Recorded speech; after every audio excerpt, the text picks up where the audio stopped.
შვეიცარიულმა ფარმაკოლოგიურმა გიგანტმა როშემ დანიური ზილანდ ფარმასგან წონაში კლების წამალი ეს პრეპარატი 5 მილიარდ 300 მილიონ დოლარად შეიძინა საუბარია მთელ პროცესზე და არა მხოლოდ რაღაცა ერთ აბზე გარიგების პირობების თანახმად საწყის ეტაპზე შვეიცარიული კომპანია დანიურ სტარტაპს მილიარდ 600 მილიონ დოლარს გადაუხდის რათა ზილანდმა წონაში კლების მედიკამენტის ფორმულაზე მუშაობა დაასრულოს და ის მარეგულირებლისთვის წარსადგენად გაამზადოს თუ კი წამალმალი წარმატებული და კონკურენტული იქნება, მაშინ ინვესტიციის მოცულობა შენ ხარ ჩემი ბატონი მილიარდ დოლარ 5 მილიარდ 300 მილიონ დოლარამდე გაიზრდება. და როშე მისი 100%-იანი წილის ფლობელის განცხადებით, ამ სარისკო ინვესტიციით როშე წონაში კლების მედიკამენტების ბაზარზე თავის დამკვიდრებას და ელელილის და ნოვო ნორდიქსის მედიკამენტებისთვის კონკურენციის გაწევას სურს. მოგეხსენებათ, ბოლო პერიოდის განმავლობაში ამ ტიპის სწავლების წარმოება ფარმაკოლოგიური კომპანიებისთვის უმთავრეს პრიორიტეტად იქცა შემოსავლის წყაროთაც, რადგან სიმსუქნე გლობალური პრობლემაა და წონაში კლების სწავლებზე მოთხოვნა მზარდი გახლავთ. ამასობაში ლორიალმა შეერთებული შტატების მასშტაბით გაყიდვიდან ამოიღო La Roche-Posay's აკნეს ლაქების სამკურნალო პროდუქტი Effaclar Duo, რადგან არსებობს რისკი, რომ ეს პროდუქტი ბენზოლს შეიცავს, რომელიც კანცეროგენია და საქმე ის გახლავთ, რომ La Roche-Posay's აკნესგან დარჩენილი ლაქების სამკურნალო პროდუქტი ბენზონილის პეროქსიდ შეიცავს. ზოგიერთ შემთხვევაში, მაგალითად, თუ ბენზონილის პეროქსიდი მაღალი ტემპერატურის ან ულტრაიისფერის დასხივების ქვეშ ხდება, არსებობს რისკი, რომ ის კანცეროგენულ ბენზონილად გადაიქცეს და სწორედ ამის გამო ეს კონკრეტული პროდუქტი არის ამოღებული ამერიკაში მთლიანად გაყიდვიდან. გავრცელდა ინფორმაცია ბატარეების მწარმოებელი შვედური კომპანია Northvolt-ის გაკოტრების შესახებ, რომელიც ევროპაში ელექტრომობილების ბატარეების წარმოების ფლაგმანად მიიჩნეოდა, ფინანსური სირთულეების გამო ფიქსირდება გაკოტრება, ეს არის დასახელებული მიზეზებად და უნდა აღინიშნოს, რომ Northvolt-ის გაკოტრება მხოლოდ ამ კომპანიის ინვესტორებისთვის არ წარმოადგენს პრობლემას, რადგან ეს კომპანია ჩინეთთან კონკურენციაში ევროპის ფლაგმანი უნდა ყოფილიყო. თუმცა, როგორც ჩანს, ამ დაპირისპირებაში ისევ აზიურმა დრაკონმა და აზიურმა ბაზრებმა გაიმარჯვეს. Northvolt 2016 წელს დაარსდა და მისი მთავარი მიზანი ევროპაში ელექტრომობილების ბატარეების წარმოების ინოვაციური სისტემების შექმნა იყო.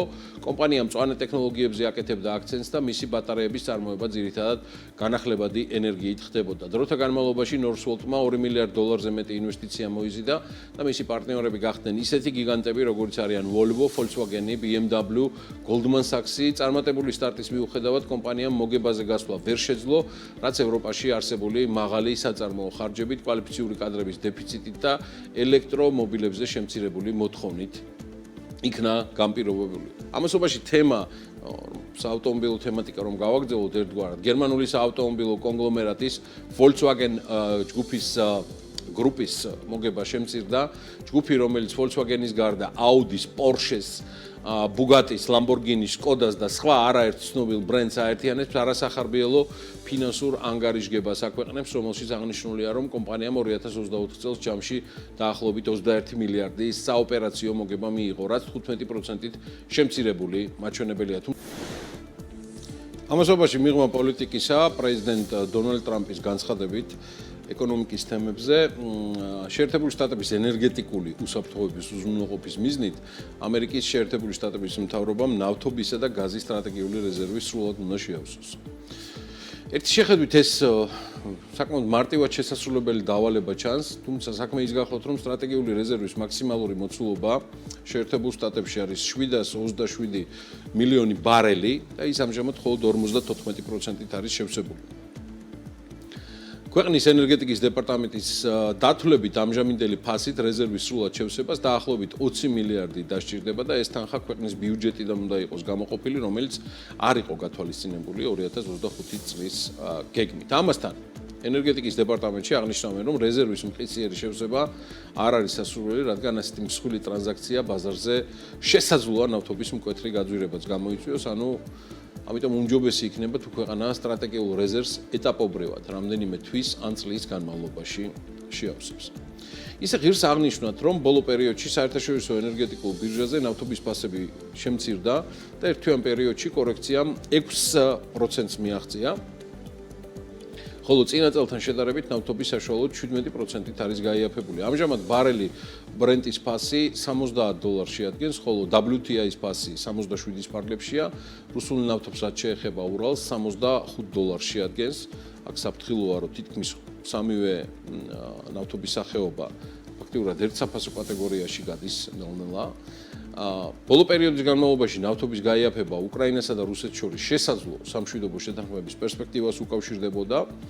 გარდა ამისა, ნავთობის ექსპორტიორ ქვეყანათა ორგანიზაცია OPEC+-ზეა საუბარი, საერთაშორისო ბაზრისთვის ნედლი ნავთობის მიწოდების გადაწყვეტილება მიიღო, ზრდის მიწოდებას და როგორც ცნობილია, მიმდინარე წლის აპრილიდან ნავთობის დღიური მიწოდება ეტაპობრივად გაიზრდება იქამდე, ვიდრე დღიური, ასე ვთქვათ, კორექციის მაჩვენებელი მოპოვებაზე 2.200.000 ბარელს არ გაუტოლდება.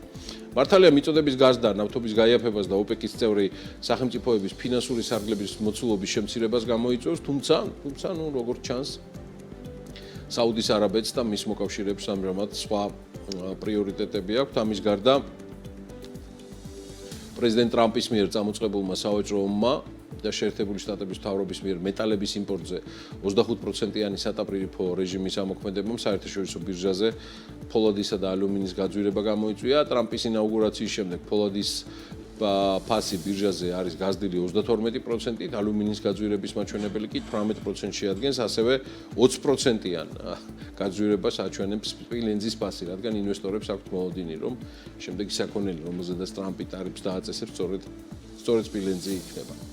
სავაჭრო ბარიერის ამოქმედება ბუნებრივია ბაზარზე პროდუქციას აძვირებს, თუმცა ამ შემთხვევაში ინვესტორები მაინც იმას ფიქრობენ, თუ რა საპასუხო ზომებს მიიღებენ ექსპორტიორი სახელმწიფოები, რომელთაც შეერთებულ შტატებში ფოლადი და ალუმინი შეჰქონდათ, მათ შორის იგივე კანადა, ბრაზილია, მექსიკა, სამხრეთ კორეა, ვიეტნამი, იაპონია. როგორც ცნობილია, აგერ ევროკავშირი და კანადა საპასუხო ტარიფებს ამზადებენ, გაამზადეს კიდეც. სხვა სახელმწიფოები ჯერჯერობით რაიმე დაპირისპირებისგან თავს იკავებენ შეერთებულ შტატებთან, რადგან როგორც ჩანს, მათ სავაჭრო ომის ესკალაცია ჯამში არ სურს.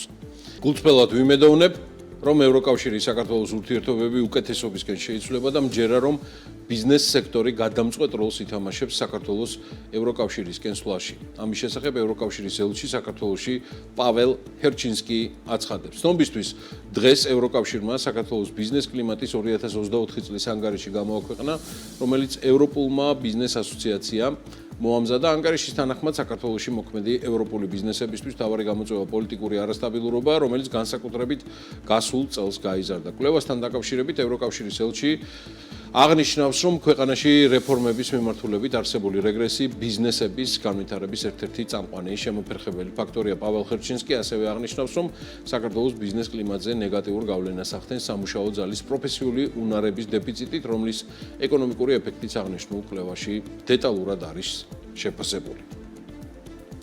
მათ წარმოადგენეს ძველ მოვლენებზე დაყრდნობით ანგარიში, რომელსაც ასაღებენ როგორც ახალს. ამის შესახებ დედაქალაქის მერმა მედიასთან საქართველოს ბიზნეს გარემოსთან დაკავშირებით ევროკავშირის მიერ გამოქვეყნებული ანგარიშის შეფასებისას ისაუბრა. კახა კალაძის თქმით, მსგავსი ტიპის ანგარიშების გამოქვეყნებას არანაირი აზრი არ აქვს. ეს ყველაფერი მეტყველებს იმაზე, თუ ვინ და რა დგას ამ ყველაფრის უკან. ყველაფერი ცხადი, ნათელი და გასაგებია. არა მხოლოდ ჩვენთვის, მთლიანად ქვეყნის მოსახლეობისთვის, ჩვენ ცოტა ადრე დავიწყეთ ამ ყველაფერზე საუბარი, პირდაპირ ვეუბნებოდით მოქალაქეებს, თუ რა პრობლემების წინაშე იდგა ჩვენი ქვეყანა, რა საფრთხეების წინაშე იდგა და თუ რა რთული პერიოდი გამოვიარეთ და დღეს უკვე ამ ყველაფერზე საუბრობს ამერიკის შეერთებული შტატების პრეზიდენტი, თუ რა არის ყველაზე დიდი პრობლემა და მიმხედველობაში მაქვს ის არაფორმალური მმართველობა, გლობალური ომის პარტია, ეგრეთ წოდებული Deep State.